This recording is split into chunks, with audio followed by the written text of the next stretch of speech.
Welcome to the City of Frost and Fire. Discover the authentic stories of the extraordinary people that define our north of normal metro. I am Conrad Fargo, and this is the Fargo Five. We've got Kim Baird, president of the Fiber Arts Festival. Did I pronounce that right? How did I do? I'm getting it. Well, actually, Dr. Baird, when you said that, I didn't put it together. Have you ever seen 30 Rock? That's the name of the handsome doctor on 30 Rock. Well, I'm sure they named him after my husband. Well, that's where they got the idea. Well, the whole plot is that he's very handsome, and because he's so handsome, nobody ever tells him no, and so he's actually bad at everything. Oops. Okay, I take it back. That's the whole plot, and he actually ends up losing his hands. It's very funny. It's a funny show. You ever seen 30 Rock? No, I haven't watched it. Oh, it's very good. Tina Fey, who I normally don't care for, actually, but that show with who's the guy? Alec Baldwin, who I also normally don't care for very much. Yeah, I know. Great, amazing, one of the best shows. It's a comedy, though, right? Very good, very funny. So yeah. And Tracy Morgan as Tracy Jordan. Yeah, it's a great show. Everybody needs a good laugh, you know. It calms the stress, and so it's good to have a comedy to watch. I think so. But if you're not going to be laughing, you should have something fun to do. And that's what this is, the Fargo Fun segment, right? And so we have fun things coming on. You are the president of the Fiber Arts Festival. So that's the event has a president. You have a whole board just for the event. We do. Oh, yeah. Okay. It's a nonprofit corporation now. Oh, wow. We started out at Bonanzaville. You ever been out there? Yeah, well, for my sins, I do a lot of networking, and there's a BNI group that is out there, great BNI group, so I've been there a few times for their meetings. I was involved there, especially because of Pioneer Days, which is so much fun, you know, and everybody comes out. And then they started having costume docents, you know, people who dressed up as historical people in historical clothes and pretended to be them, or at least acted as guides. So I got into helping with that because I sew. Okay. And I like historic costume. So you were making the costumes for And people. it's like it's the same as quilting. You start in it and then you get sucked right in. So I ended up on the board and various things. But the director at the time said, I want another weekend event here. Pioneer Days is great. We need another event that'll get people out here. Uh-huh. So my friend Virginia and I, sewing, quilting, let's do stitching, anything to do with fiber. Let's do it. And he let us do that. So we started that at their location. And so we had a lovely, we had space and we had logistical help and things like that. And we ran there for about 3 years. That director left. Things were in a mess. And we jumped on board with the Fargo Park District. Oh, wow. So for a number of years, we were at the Rowe Farm Park. Okay. That outdoor park, and that was great. Then we had all the park district staff to help us, run things. We had the know-how, and we knew the people, to get there to demonstrate or to sell or whatever, and they helped provide logistics like manning the door and taking care of the advertising and things like that. But so what is? I mean, I guess, gosh, So you said anything to do with fiber. When I hear fiber, I'm thinking like dietary fiber. I'm not thinking thread. It sounds like you're talking like what's the difference between fiber and thread and fabric? Okay, a fiber is anything that's longer than it is thick. Okay. So you can get kind of crazy there. But imagine even asbestos, that nasty thing, is a fiber, which is why they were using it to wrap around pipes. It's long and thin, and you can make a batting. But fiber is kind of a broad word for any part of the craft or art field that uses thread, yarn, or the fabric that you make out of the thread of the yarn, or stitching with the thread or the yarn. What's the difference between thread and yarn? One's bigger than the other. They're the same. The industry term yarn refers to all of it, but people think of the thin ones are thread and the ones you knit with are yarn. But all of it, the general term is in fact fiber. Well, and you'd be surprised what could qualify as a fiber. I was so amazed the first time I went to luau in Hawaii, and there they had people demonstrating all around the corner. And this woman was sitting there. She had a big piece of leaf wrapped around her toe, a long skinny leaf, and she was busy braiding it and making it into something. Sure.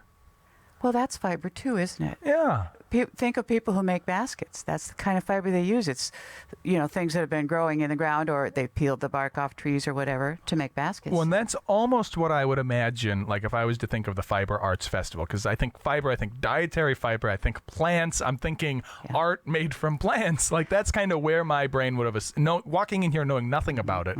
But instead, and where is this going to be and when is this? We should open with that. It's coming right up this weekend. Now. It's Saturday and Sunday. August 3rd and 4th. We are out at the Red River Valley Fairgrounds. Okay, so not far from Bonanzaville. No, we have, we've gone back there.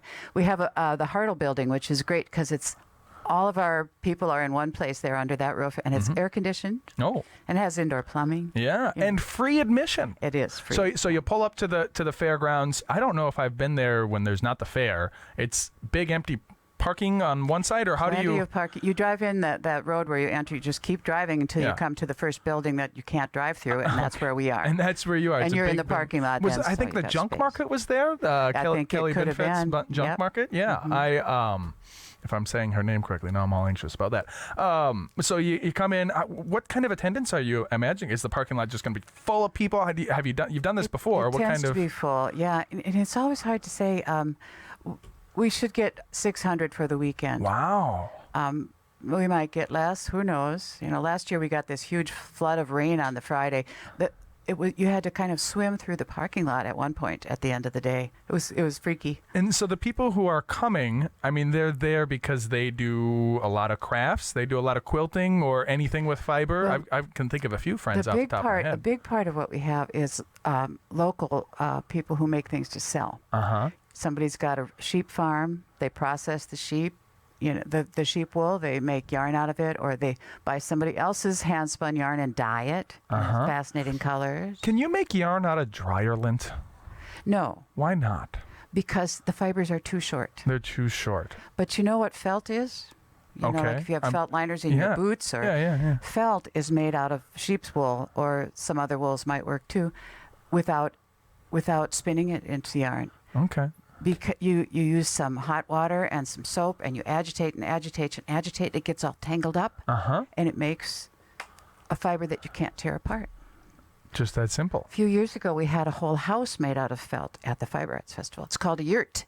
People live in them in Mongolia. Sure, yeah. And that was quite the item. That was a big piece of felt we're talking there. So we walk into this Hartl Building, and it's big open space, and so we're going to have tables everywhere. You say it's people kind of sell a lot of vendors. There's no admission charge. No admission. In the beginning part is, we welcome you, tell you what's going on, where things are going. And then we have some demonstrators out in that area too. Local people who like to spin or weave or knit or whatever. Spinners especially, people who sit and spin on a spinning wheel, they like to do it in a group. I don't know why. They don't talk to each other much, but they sit in this big circle spinning away. It's like group exercise, almost like a biking, like bike exercise. So there's always a spinner's circle around there somewhere, whether we ask them to come or not. They find each other. And so you should come to meet people. You should come to meet people. It sounds like there's a little bit of a structure. You said the opening will tell you this and that, but you can kind of come and go as you wish. Absolutely. Okay. We've got we have a few classes that you have to be there at the right time for. You got to sign up for an actual class in the classroom. But that's not our biggest thing because we're only a 2-day festival. We don't want you to be in class all day and miss all the other fun. Yeah. So besides the vendors who are selling wonderful things and showing wonderful samples, and then you can ask them questions about, what they sell or what you do with it. We also have a big part of our thing is hands-on education. So we have a big area where you can sit down and someone will show you how to do something, like make a braid with 7 strands, or how to do a pom-pom, or they've got a loom set up and they'll let you weave, do some of the weaving on it. And that's for people of any age. Yeah. The kids love it. They jump right in. And I frequently have to say, well, it's easy enough for adults to do too. So here, you try this. So you come in. There's lots of stuff to sell. How does one become a vendor there? Do you still have spots open because it is just this Saturday, or are the tables all filled up? We are packed this year. Okay. Yeah. And so how soon should they have gotten a hold of you? You're doing this every year. March at the latest. Okay. Wow. So you've been. And what does it cost even to be a vendor there? Oh, I can't remember. It is on our website, though. I should tell you, we have a website. Yes. It's called fiberartsfest.com. And it says not only can you do the shopping and enjoy the free lectures, take the classes, and I like this, add to our community cloth. Is that a pun, or is there literally a physical cloth? There is a cloth. We decided, we wanted to encourage embroidery too. So we have a big piece of cloth that people can sit down and, just stitch one motif on or stitch in a corner of or whatever. Any age, whether you've embroidered or not. And that cloth has kept coming back for years till that one's full. We have that community cloth full now, and we've started a new one. So you don't take it home with you, and you don't have to feel like, you got to do your best because somebody's judging you. You just do what you feel like doing. And it's funny because little kids will sit down and we say, okay, you can do this too. They bring the fabric down, the needle down through the fabric, and then they come around the edge and do it again instead of going up and down. All sorts of funny things happen. And then you get the people who sit down, I used to embroider, and they whip out this beautiful design. Like, whoa, where did you come from? Can you mind helping us here? You can.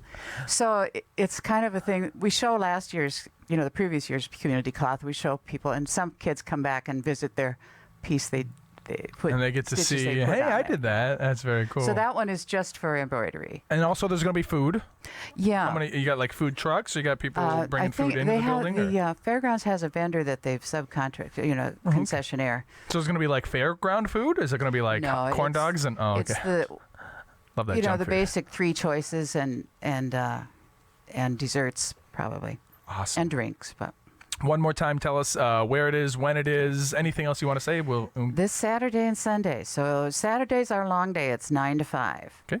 And Sunday's our short day, only 10 to 3. All right. But you can come out to the Red River Valley Fairgrounds, and we're in the Hartl Building. It's got a big flag in front. It's got a little white fence, but you'll notice some things blowing in the breeze there. We always have stuff hanging up on it. Well, and of course, you'll probably see all the cars parked there because 600 people is not a small number of people. Cars, a couple years ago, I'm crazy.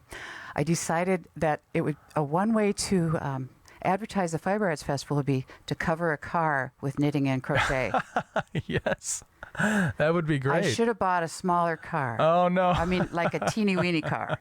This turned into a big project. Like a big cozy for the. Yeah, right. And it had to be attached. Only the driver's door would open. Yeah, by the time I got it all covered. And I had to drive in town because on the interstate some of the flaps would go. But boy, did that attract attention. I'll bet everybody adds a real head turner. Yeah, I park it in a parking lot with, just to advertise the festival because one side had a big crocheted sign that said Fiber Arts Festival. Very cool. Well, that is all the time for crochet that we have. Sorry. We are going to take our break, and when we come back, we'll have Fargo Fresh, so don't go nowhere.